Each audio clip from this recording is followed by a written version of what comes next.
नमस्कार, बहुत बहुत स्वागत आपका आदि टीवी पर। मैं हूं आपके साथ पारुल। आज बात करेंगे अयोध्या से कुंभ तक हिंदुत्व की हुंकार। इस साल अयोध्या में अंतर्राष्ट्रीय स्तर की रामलीला का आयोजन किया गया, जिसको 41 करोड़ लोगों ने ऑनलाइन देखा है और जिसका प्रसारण 40 देशों में हुआ। ये भव्य आयोजन अभी भी जारी है। दूसरी तरफ अयोध्या में ही दीपोत्सव पर 25 लाख दिए सरयू तट पर प्रज्वलित करने की तैयारी है। जो दीपक है जो हर बार जलाए जा रहे हैं। श्री रामलला मंदिर की सजावट भी 2 लाख दियों से करने की तैयारी है। उधर प्रयागराज में भव्य महाकुंभ के आयोजन के लिए तैयारी युद्ध स्तर पर चल रही है, जिसमें 25 करोड़ श्रद्धालु पधारने वाले हैं। ये सारे उत्सव उत्तर प्रदेश के मुख्यमंत्री योगी आदित्यनाथ के निर्देश पर भव्य और विशाल पैमाने पर मनाए जा रहे हैं। योगी आदित्यनाथ हिंदू धर्म, संस्कृति और उत्सवों को बढ़ावा देकर हिंदुओं का दिल जीतना चाहते हैं। रोजगार पर फोकस करने और विकास को बढ़ावा देने के साथ साथ हिंदुत्व की चेतना जागृत करना योगी आदित्यनाथ का प्रमुख लक्ष्य है।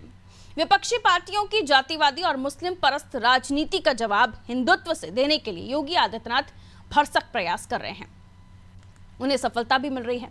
हरियाणा, कश्मीर में जहां जहां योगी आदित्यनाथ ने प्रचार किया, वहां भाजपा का सक्सेस रेट उत्तम रहा और अब हर मंच से भारत माता की जय जयकार के साथ साथ प्रभु श्री राम का जय घोष करके योगी आदित्यनाथ ये संदेश दे रहे हैं कि हिंदुत्व भाजपा का कोर इशू रहेगा और हिंदुत्व के सहारे ही आगामी उपचुनाव से लेकर 2027 के विधानसभा चुनाव की वेतरनी पार की जाएगी।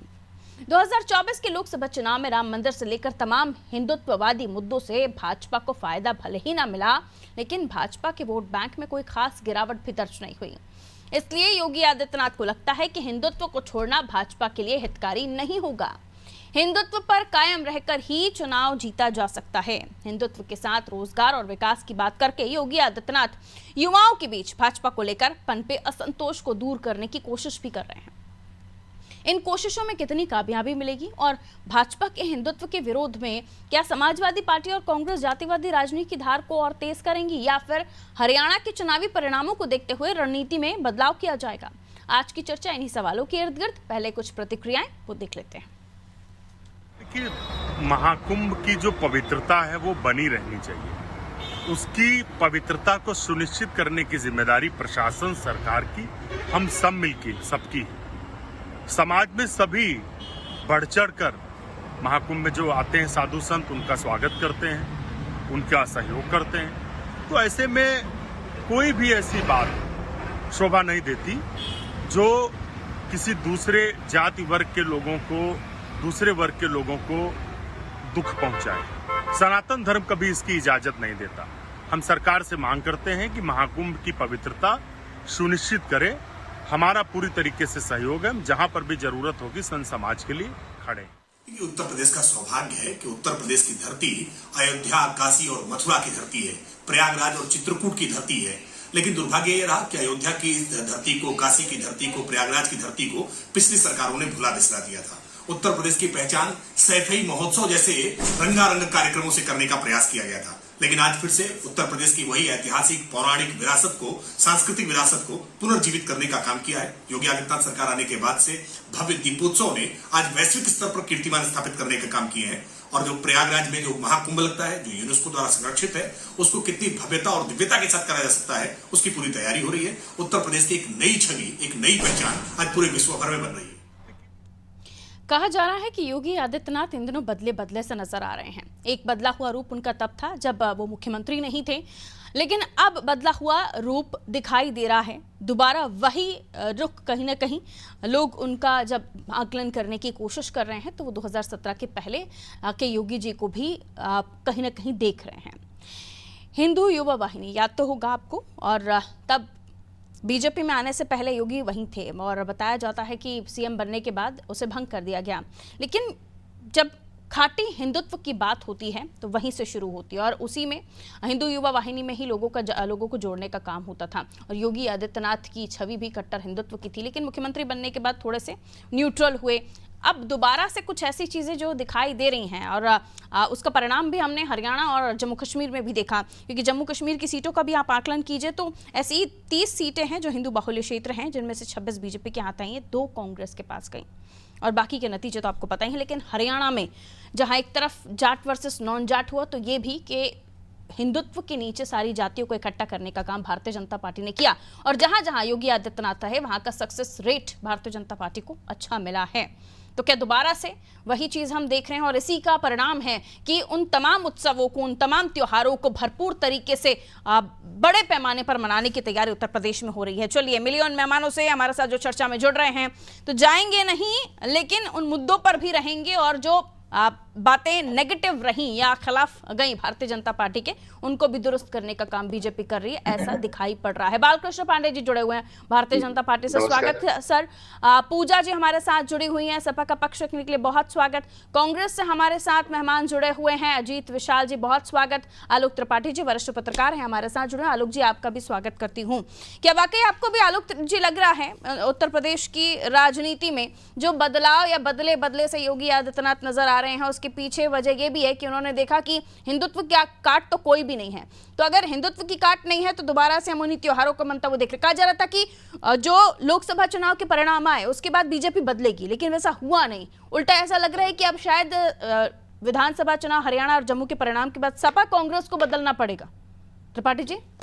जी पारुल जी, देखिए योगी जी की पहचान एक हिंदुत्व और प्रखर हिंदुत्ववादी नेता के रूप में रही है। वो बात अलग है कि जब वो एक संवैधानिक पद पे बैठे तो कहीं ना कहीं थोड़ा सा उन्होंने अपना वो रुख लचीला किया, क्योंकि जब मुख्यमंत्री पद पे बैठने के बाद उनका सबके साथ की बात थी, इसीलिए सबका साथ सबका विकास। लेकिन कहीं ना कहीं यूपी की जब लोकसभा चुनाव के जो परिणाम आए, जिस तरह से इंडिया गठबंधन ने एक जाति को लेकर के, संविधान को लेकर के एक अभियान छेड़ा, तो उसमें जो हिंदुत्व था वो कहीं ना कहीं छिन्न भिन्न थोड़ा सा हुआ, वो कहीं ना कहीं जातियों में बटा, जिसका नुकसान भारतीय जनता पार्टी को लोकसभा के चुनाव में उठाना पड़ा। यूपी की राजनीति खासकर अगर हम बात करें तो यहाँ पे जाति और धर्म की ज्यादा ही महत्व है, और एक समय जातियों को लेकर के बहुत ज्यादा राजनीति होती थी, लेकिन भारतीय जनता पार्टी के आने के बाद वो चीजें धर्म में परिवर्तन हो गई। और जब धर्म की बात होती थी तो सीधा सा एक फार्मूला था कि या तो भारतीय जनता पार्टी या समाजवादी पार्टी, तो ये क्लियर स्टैंड हो गया था। और योगी जी के आने के बाद वो पूरी तरह से बदला, और जिस तरह से चाहे अयोध्या हो, चाहे प्रयागराज हो, या चाहे काशी हो, जिस तरह से वहां विकास हुआ, जिस तरह से वहां भव्य आयोजन हुए, उसके बाद से लोगों की एक महत्व चीजें और बढ़ती चली गई कि कम से कम कोई ऐसा आया है जो त्योहार हो जाता। उसके पहले आप देखिए और भी आयोजन होते थे, लेकिन इस तरह के आयोजन नहीं हुए।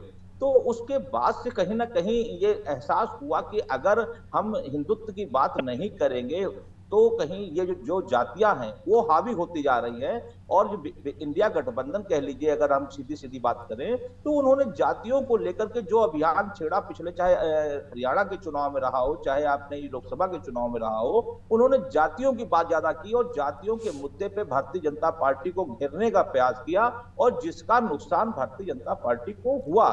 तो ये बात क्लियर है कि अगर हम हिंदुत्व की बात करेंगे तो जाहिर सी बात है भारतीय जनता पार्टी मजबूत होगी, और भारतीय जनता पार्टी का जो कोर वोट बैंक रहा है वो उसके साथ रहेगा। लेकिन जो जातियों की बात करेंगे तो कहीं ना कहीं बहुजन समाज पार्टी, समाजवादी पार्टी, इन तरफ जो थोड़ा रुझान बढ़ेगा।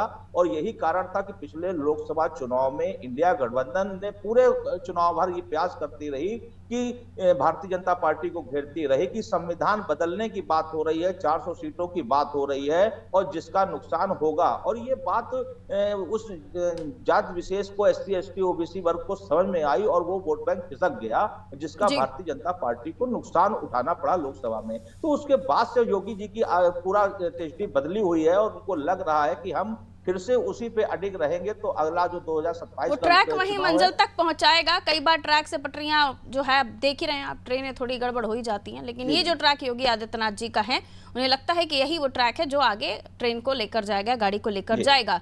लेकिन इससे बाकी तो नाराज नहीं होंगे बालकृष्ण पांडे जी, क्योंकि जब ये कहा जाता है कि जब आपको दूसरों के वोट चाहिए होते हैं, वो वोट जो आपके हिंदुत्व वाले फैक्टर के अंदर नहीं आते हैं, फिर उनके लिए आपके दूसरे अभियान शुरू हो जाते हैं। तब विपक्ष ये कहता है कि आपको क्योंकि चुनाव है इसलिए आपको बाकी जो पक्ष है वो याद आ रहे हैं, या बाकी जो वर्ग है वो याद आ रहे हैं। बालकृष्ण जी। विपक्ष का काम ही है कुछ न कुछ प्रलाप करते रहना, लेकिन मैं जो कहता हूँ, हिंदू, अटल जी ने कहा था, हिंदू तन मन हिंदू जीवन, रग रग हिंदू मेरा परिचय। तो हिंदुत्व का मतलब है विकास, हिंदुत्व का मतलब है राष्ट्र का समेकित उत्थान, हिंदुत्व का मतलब है पारदर्शिता, हिंदुत्व का मतलब है अंत्योदय, तो जो हमारा नारा है, सबका साथ, सबका विकास, सबका विश्वास, सबका प्रयास, ये हिंदुत्व ही है। हम कहते हैं कि अयम निजः परोवेति गणानाम लघुचेतसाम उदार चरिता नाम तु वसुधैव सकुटुम्बकम। हिंदुत्व का आशय ही है वसुधैव सकुटुम्बकम। सर्वे भवन्तु सुखिनः, सर्वे सन्तु निरामया, सर्वे भद्राणि पश्यन्ति मा कश्चित् दुःख भाग् भवेत्। ये हिंदुत्व की संकल्पना है। मुझे लगता है कि पूरे विश्व में इस संकल्पना से किसी को कोई दिक्कत नहीं होगी, किसी को कोई समस्या नहीं हो सकती है। निश्चित रूप से जो तुष्टीकरण करने वाले लोग हैं, राष्ट्र को, देश प्रदेश को दंगों में झोंकने वाले लोग हैं, जो इस देश की संस्कृति विचारधारा को तार तार कर देना चाहते हैं, छिन्न भिन्न कर देना चाहते हैं, निश्चित रूप से हिंदुत्व उनकी बड़ी वही त्योहार क्यों जो हिंदुओं के त्योहार हैं उन्हें इतना भव्य करके आप मनाते हैं, बाकी त्योहार, बाकी मुस्लिम वर्ग के अन्य वर्गों के त्योहारों को आप नहीं मनाते? क्योंकि मैं इसको आपको बताना चाहता हूँ कि शरीयत जहां जहां लागू हुआ वहां आपने परिणाम देखे हैं क्या हुआ। कांग्रेस ने भी भारत में शरीयत लागू करने का प्रयास किया है। समाजवादी पार्टी ने जिस प्रकार से प्रश्रय दे के तुष्टीकरण करके शरीयत को प्रश्रय देने का काम किया, उसके दुष्परिणाम क्या है? जब मैंने आपसे कहा कि वसुधैव सकुटुम्बकम, हिंदुत्व का मतलब ही वसुधैव सकुटुम्बकम है। हिंदुत्व का मतलब ही सर्वे भवन्तु सुखिनः, सर्वे सन्तु निरामया, सबका कल्याण हो, सबका उत्थान हो। ये हिंदुत्व की ही संकल्पना है। ये शरीयत में नहीं आती है। शरीयत में तो काफिर होते हैं, न मानने वाले लोगों को काफिर कहा जाता है। तो मानते हैं कि दोबारा से खाटी हिंदुत्व की तरफ भारतीय जनता पार्टी उत्तर प्रदेश में बढ़ रही है? दोबारा से नहीं, भारतीय जनता पार्टी हिंदुत्व की जो मूल संकल्पना है, जिससे इस विश्व का कल्याण हो सकता है, इस राष्ट्र का उत्थान हो सकता है, इस प्रदेश का उत्थान हो सकता है। जातिवादी राजनीति का पीडीए का तोड़ आपको हिंदुत्व लगा? पीडीए जैसी कोई चीज ही नहीं है। पीडीए इनका एक अनर्गल प्रलाप था, जो लोक लुभावनी चीजें थी, उसका समापन हो चुका है। और आपने हरियाणा में जो परिणाम आए हैं उसमें ये दिखा भी है कि इनका अस्तित्व खत्म होने के कगार पे है। इनको भारत की संस्कृति के साथ, भारत की राष्ट्रीयता के साथ, भारत का जो दर्शन है, यदि उसके साथ इनका समन्वय नहीं बनता है तो इनका सर्वनाश, समूल नाश राजनीति में निश्चित। लौटूंगी। अपने ही ट्रैक पे भारतीय जनता पार्टी चल रही है। उनका कहना है हमने तो ट्रैक बदला ही नहीं, बदले विपक्ष के ट्रैक हैं और वापस उन्हें आप सोचने की आवश्यकता पड़ रही है, क्योंकि आपको परिणाम वैसे बाकी जगहों पर नहीं मिल रहे हैं। लोकसभा के लिए अगर यूपी में पीडीए बनाया तो अब दोबारा से बदलाव करेंगे या नहीं? मैं सपा के पास जा रही हूँ। पूजा मिश्रा जी, क्या लगता है आपको? कहते हैं हिंदुत्व यानी सारी जातियों का मिश्रण, सर्वे भवन्तु सुखिनः, सर्वे सन्तु निरामया। और अगर आप जातियों की बात करें तो आपके पास पीडीए है, क्या बदलाएगा ट्रैक आपका? नमस्कार बारू जी, और साथी प्रज्ञा को भी मेरा नमस्कार।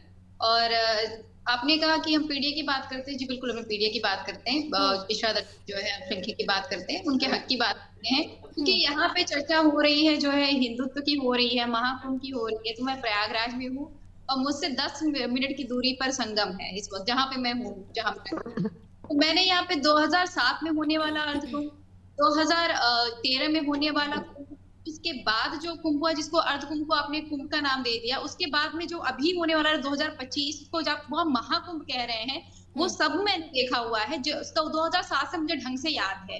तो 2013 में भी जब कुंभ हुआ था ना पारुल जी, तो जो जितनी सड़कें बनी थी वो सड़कें आज जब जो भाजपा तैयारी कर रही है महाकुंभ की, तब तोड़ी जा रही है, वही सड़कें चली आ रही थी। और हमने 2013 में देखा था, तब पारुल जी मैं फर्स्ट ईयर में थी, मैंने 12th पास किया हुआ था, मुझे राजनीति से देना नहीं था। अब मुझे नहीं पता कि किसकी सरकार किसी नहीं, पता था कि कुंभ है और कुंभ के लिए जो है प्रदेश तैयार हो रहा है, तो हमने वो भी तैयारी देखी थी। और हम आज की भी तैयारी देख रहे हैं। माननीय मुख्यमंत्री जी 6 अक्टूबर को आए हुए थे प्रयागराज में, लेकिन उन्होंने ये जरूरी नहीं समझा कि जो गौपालकों को विस्थापित किया गया हुआ है, जिनको समस्या आ रखी हुई है, उनसे मुलाकात कर ले।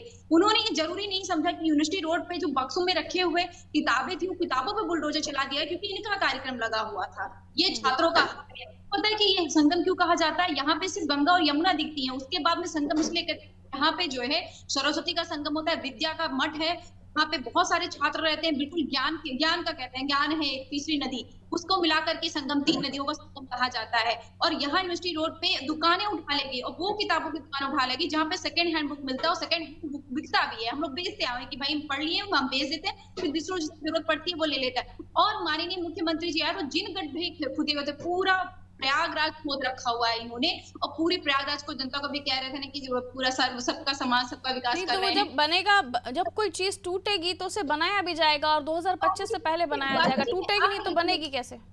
पर पारुल जी मैं आ रही हूँ, आप अगर प्रयागराज में अपनी टीम भेजिए, वो देखे कि जो पुराने चौराहे बने हुए थे उनको तोड़ने की आवश्यकता नहीं थी। आप सुंदरीकरण करते, ऐसा लग रहा है कि बस दिखाना चाह रहे हैं कि हम कार्य कर रहे हैं। ऐसे नहीं होता है। आप वहाँ पे गड्ढे खोदेंगे, गड्ढा खुला छोड़ देंगे, उसमें किसी गड्ढे, यहाँ पे प्रयागराज में ऐसा हो रखा है ना पारुल जी, गड्ढा खुदा हुआ है, आपको वहाँ कोई नहीं दिख रहा होगा। अगर आपको डाइवर्जन दिखने लग जाए, आपको पुलिस वहां दिखने लग जाए, तो आप जान लीजिए कि उस गड्ढे में गिर के किसी की मृत्यु हो गई है। आपका तो कहना है भारी भरकम बजट दिखाने की कोशिश की जा रही है कि हम महाकुंभ में इतना खर्चा कर रहे हैं। महाकुंभ में तो तैयारी कर रहे हैं, ठीक क्योंकि ये कार्य पहले भी होता रहा है और बहुत अच्छे से हुआ है, बहुत खूबसूरती से हमने देखा हुआ है कि किस तरीके से जो है कुंभ मनाया जाता है। और वैसे मुझे याद है जब अयोध्या और अलग अलग जगहों की बात हो रही थी, तब भी इस तरह की प्रतिक्रियाएं आई थी, लेकिन जब मंदिर तैयार का बनकर तैयार हुआ, उज्जैन महालोक जब बन रहा था, तब भी इस तरह की प्रतिक्रियाएं आई थी। ये भी तो आपने देखा 2013 की बात करूं मैं, 12 साल बाद आता है कुंभ, और जो हर साल होता है यहाँ पे, हर साल भी होता है, माघ मेला लगता है। वैसे तो इन्हीं सड़कों को लेकर ये भी कहना होता है कि ये सड़कें 1 साल नहीं चली, ये सड़कें 5 महीने नहीं चली, और आपके समय की सड़कें, आपके कॉलेज टाइम की सड़कें अभी तक यथावत हैं। बिल्कुल, आप बिल्कुल कहीं पर पता कर लीजिए, जो टाउन रहे, फिर उसी समय के इंजीनियर को बुलाइए विकास के लिए। सबसे बनी हुई समय की सरकार को बुलाएगी। ठीक है, उसी समय के फिर वो इंजीनियर को बुलाइए, बालकृष्ण जी, मैं आ रही हूँ अजीत जी, और फिर विकास ऐसा करवाइए। कौन सा तोड़ा फोड़ी है जो पुराने समय से अभी तक यथावत थी, और ये बड़ा भारी भरकम बजट अब सिर्फ दिखाने के लिए खर्च कर रहे हैं कि हम हिंदुओं के त्योहारों में इतना पैसा लगा रहे हैं ताकि हिंदू आकर्षित हो आपके प्रति। नहीं पारुल जी मैं इतना कहना चाहता हूँ, लेकिन नहीं 2 मिनट लगेगा, क्योंकि लंबा जवाब दिया ना इन्होंने, प्रश्न उठाए। नहीं तो फिर मैं आपके पास बाद में आऊंगी, कम शब्दों में जवाब देना पड़ेगा आपको। अजीत जी के पास जा रही हूँ फिर मैं इतना ही कहना चाहता हूँ कि आज 4 लेन रोड जो लखनऊ से इलाहाबाद को कनेक्ट हो रही, पूरी 4 लेन बन रही है। एक मिनट शांत रहिए, सुन लीजिए ना। प्रयागराज की चर्चा मत करिएगा, आप करेंगे बहुत प्रयागराज में जिस दल से आप संबंधित है वो दंडता के प्रतीक है। छात्र राजनीति में अपराध की प्रतीक समाजवादी पार्टी रही है। जब समाजवादी पार्टी के छात्र नेता को किताबें याद आने लगे, जब समाजवादी पार्टी के छात्र नेता को कुंभ याद आने लगे, जब समाजवादी पार्टी के छात्र नेता को धर्म याद आने लगे, तो इसका मतलब भाजपा का प्रभाव स्पष्ट रूप से दृष्टिगोचर हो रहा है। फिर गड्ढा बनेंगे, पैसे तो ये समाजवादी भ्रष्टाचारी भारत माता को डायन कहने वाला जब नगर विकास मंत्री था, तो कुंभ की क्या दुर्गति हुई है पूरा प्रदेश और पूरा देश जानता है। तो समाजवादी पार्टी अपने कुत्तों पे पर्दा डालने के लिए बेकार की बकवास न करे, बेकार की बात न करे। आज भी हिंदू थे, कभी हिंदू खत्म नहीं रहा है। जब से आप आ गए हैं, आप हिंदू का डंका बजाते हैं, और आपके हिंदुत्व का डंका बजता रहेगा, आपको दर्द होता रहेगा। हिंदुत्व का डंका बजता रहेगा, आपको दर्द होता रहेगा। आप पीढ़ी चिल्लाते रहिए, आप तुष्टीकरण करते रहिए, आप दंगे करवाने का प्रयास करते रहिए, आपको सफलता नहीं प्राप्त होगी। ठीक है, सफलता सफल, ठीक है, रुकिए सरकार क्या कर रहे हैं, फिर बात करिए। रुकिए, नब्ज टटोलना अगर वोटर के राजनेताओं को आ जाए, राजनीतिक दल भांप लें, तो फिर वो उसी एजेंडे पर, उसी ट्रैक पर चलने लगती हैं। अजीत विशाल जी, और आपको लगता है कि वो नब्ज टटोलना शायद आपकी पार्टी को दोबारा से सीखना चाहिए, इसलिए ये परिणाम भी आपको मिल रहे हैं, और आपके अपने ही आपको आंखें दिखा रहे हैं, कहीं महाराष्ट्र में बैठकर, कहीं समाजवादी पार्टी के नेता, आपकी पार्टी के नेता कुछ भी आपको अब बताने लगे हैं कि क्या करना चाहिए। ट्रैक चेंज करेंगे? मुझे लगता है कि डिबेट शायद महाकुंभ पे हो रही है। हाँ, महाकुंभ हिंदुओं को अट्रैक्ट करने के लिए, महाकुंभ में इतना पैसा, वो अपना हिंदुत्व एजेंडा लेकर चल रहे हैं। वो एजेंडा उन्होंने जम्मू कश्मीर और हरियाणा में भी उपयोग किया, वो पास हो गए कहीं ना कहीं, क्योंकि अगर हिंदू वोटर्स को उनको लुभाना है, तो इसलिए आपसे पूछा मैंने ये सवाल। कहिए। नहीं, हिंदू वोटर क्या अन्य दलों में नहीं है? अन्य दलों में क्या हिंदू नहीं? मैं हिंदू नहीं हूं। बात ये नहीं है, बात इस समय आपकी चर्चा है जो ये आयोजन हो रहा है, जो हमारे हिंदुस्तान का प्रतीक है, भारत की सभ्यता संस्कृति का एक प्रतीक है महाकुंभ, उस पे चर्चा कर रहे हैं। और ये जितना भव्य होता है, ये बहुत अच्छी बात है। हमारे देश की पहचान विश्व के पटल पर इन्हीं सांस्कृतिक कारणों से तो है, और विगत सैकड़ों वर्षों से ऐसे आयोजन होते आ रहे हैं। कोई ये पहली बार नहीं है कि ये आयोजन हो रहा है जिससे भारत का नाम एक नए तरीके से विश्व में देखा जाएगा।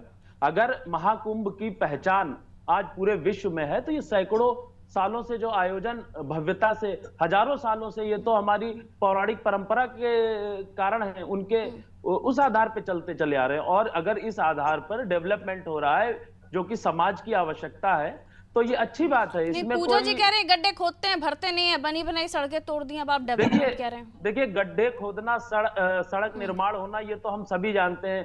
अभी अयोध्या का मंदिर बना, भगवान रामलला का दर्शन पूरी दुनिया कर रही है, लेकिन अयोध्या के लोग जो वहां पे बसे थे उनको हटा के वहां पे गुजराती बस गए, ये भी पूरी दुनिया जानती है। तो ये तो बड़े बड़े ठेकेदारों का, मंत्रियों का काम है कि जो उसमें ठेका लेगा वो उसमें पैसा पैदा करेगा, ये पूरी दुनिया जानती, पूरी जनता जानती है, ये कोई बड़ी बात नहीं है। लेकिन चूंकि आज धार्मिक विषय पे हमारी चर्चा हो रही है, इसमें हमें राजनीतिक रूप से लड़ना नहीं चाहिए। जैसे अभी बालकृष्ण जी ने बहुत अच्छा, उन्होंने एकदम धार्मिक अपनी बातें चालू की, लेकिन सेकंड टर्म में इतना उग्र रूप दिखा दिया। अरे तो मुझे समझना तो पड़ेगा ना सर कि ये जो इतना खर्च किया जा रहा है, ये हो किस लिए रहा है? मेरे ये मामले उत्सव में जो मनाए जा रहे समाजवादी हैं, इसको लेकर सवाल क्यों उठ रहे हैं? जब इंटरफियर करते हैं तो बोलना पड़ा, नहीं सामान्यतः मैं बोलता नहीं। कोई बात नहीं, ये हमारे देखिए धर्म का एक मामला है, और धर्म के विषय में जो भारत की सांस्कृतिक पहचान है पूरे विश्व के पटल पर, और वो जितना भी सुंदर हो जाए, जितना भी सुव्यवस्थित हो जाए, बिना किसी समस्या के, बिना किसी ऐसी कोई दुर्घटना विचार ना हो, कोई आज समस्या ना आपके हो, हैं, बहुत अच्छा लग रहा है हमेशा ही रहते हैं। यानी आप मान रहे हैं कि भारतीय जनता पार्टी अब तक जो करती आई है, चाहे वो दीपोत्सव की बात हो, क्योंकि इससे पहले कुछ प्रतिक्रियाएं कुछ और मिलने लगी ना, आज अजीत विशाल जी बैठे हुए हैं तो वो कुछ और बातें कर रहे हैं, तो वो मैं समझना चाह रही हूँ कि आपकी बातों को सुनूं या आपके नेताओं की बातों को, जिनको दिए में तेल भी ज्यादा दिख रहा था। दिए में तेल दिखना ये किसी की अपनी व्यक्तिगत, अरे वही मैं समझ नहीं पा रही ना, आपको तेल नहीं दिख रहा, आपके नेताओं को दिख रहा था। अभी आप कह रहे हैं बहुत अच्छा काम हो रहा है, ये तो पूरी देश दुनिया में पता चलना चाहिए। मैं समझ नहीं पा रही हूँ कांग्रेस की कौन सी बात को हम लेकर आगे बढ़े। एंगल चेंज होते रहते वक्त के साथ आपके। महाकुंभ पर्व अच्छे से नहीं होना, ये कौन नहीं चाहता? कौन हिंदू नहीं चाहता? क्या मैं नहीं महाकुंभ में जाऊंगा कि आप नहीं जाओगी? हर कोई जाएगा, हर कोई जाता है, वो हमारे देश की एक सांस्कृतिक परंपरा है। आलोक त्रिपाठी जी, मैंने कहा बदलेगा कांग्रेस का ट्रैक, यहीं से बदलना शुरू हो गया है। जी बिल्कुल, देखिए मैं एक बात कहना चाह रहा हूँ कि जिस तरह से हम लोग बात करते हैं कि कुंभ, अयोध्या, इन सब चीजों, जी हेलो जी कहिए सर, कहिए त्रिपाठी जी, आवाज मिल रही है। जिस तरह से हम लोग बात कर रहे हैं कि अयोध्या और कुंभ की बात कर रहे हैं, लेकिन मैंने तो वो दौर भी देखा है जब समाजवादी पार्टी की सरकार थी और उस समय समाजवादी पार्टी कार्यालय में रोजा अफ्तार होता था, तो तब रोजा अफ्तार होता था, अब कन्या पूजन होता है, इस तरह के आयोजन होते हैं। तो ये तो राजनीतिक दलों की अपनी अपनी चीजें हैं, और ये आऊंगे अभी है समय, मैं छोटे-छोटे रिएक्शंस आपसे। ये होता रहा है, पहले भी होता रहा है जिसको जो करना था, लेकिन कहीं ना कहीं राजनीतिक लाभ के लिए छात्र राजनीति की वाचालता न प्रदर्शित की जाए। बारी बारी से अपनी बात व्यक्तिगत ना हो, बारी से, फिर समय नहीं होगा मेरे पास। प्रदर्शित की जाए, अराजकता न दिखाई जाए। लेकिन मुझे नहीं पता था कि हमारे कार्यक्रम में असर इतना हो जाएगा दिखाई जा रही है, वक्तव्य बदलना शुरू हो जाएंगे। मैं वाकई स्वागत है, ये समाजवादी अराजकता के प्रतीक है। बारी से अपनी बात रख लीजिए, क्यों आप तू मैम की बहस में पड़ स्थिति है वो दिखाई। मैं एक बात कहना चाहूंगा जी, कहिए, एक सेकंड मैडम तू मैम की बहस में मत पड़िए, जल्दी कहिए अजीत विशाल जी, 10 सेकंड में मुझे इजाजत। मैं ये कहना चाह रहा था कि देखिए महाकुंभ की, भारत की सांस्कृतिक सभ्यता की बात हो रही, तो मुझे लगता है हम लोग को उसके हम सभ्यता की बात भी कर रहे हैं, और बीजेपी का इसके पीछे एजेंडा क्या है उस पर भी बात कर रहे हैं, और आपका एजेंडा बदल रहा है ये भी दिख रहा है। बीजेपी का इसके पीछे कोई वो एजेंडा नहीं, बीजेपी अपने हिंदुत्व के एजेंडे को लेकर चलती है, वो अलग बात है, लेकिन ये एक धार्मिक सांस्कृतिक आयोजन है, हमें उस पर चर्चा करनी चाहिए, उसमें कमी और वो निकालने की बात ही नहीं करनी चाहिए थी। वाह, वही मैंने कहा ना, बदले से जनाब नजर आते हैं, और अब बात ही नहीं करनी चाहिए। अभी वहां आपके सहयोगी पार्टी के नेता कह रहे हैं क्यों सड़कें खोद रहे हैं, गड्ढे करेंगे तो फिर भरेंगे नहीं, और अभी आप कह रहे हैं कि तो और भी भव्य होना चाहिए, और खोदिए सर, और सड़कें बनाते रहिए, और विकास कीजिए। बड़े खुश है कांग्रेसी, समझ से परे है कि मैं आपको समझूं या राहुल गांधी और बाकी आपके नेताओं को समझूं। समय इतना इजाजत दे रहा था, माफी के साथ आप लोगों से परमिशन लेनी होगी। बहुत बहुत शुक्रिया, आप सभी जुड़े, आपने अपनी बात रखी, दीजिए इजाजत, नमस्कार।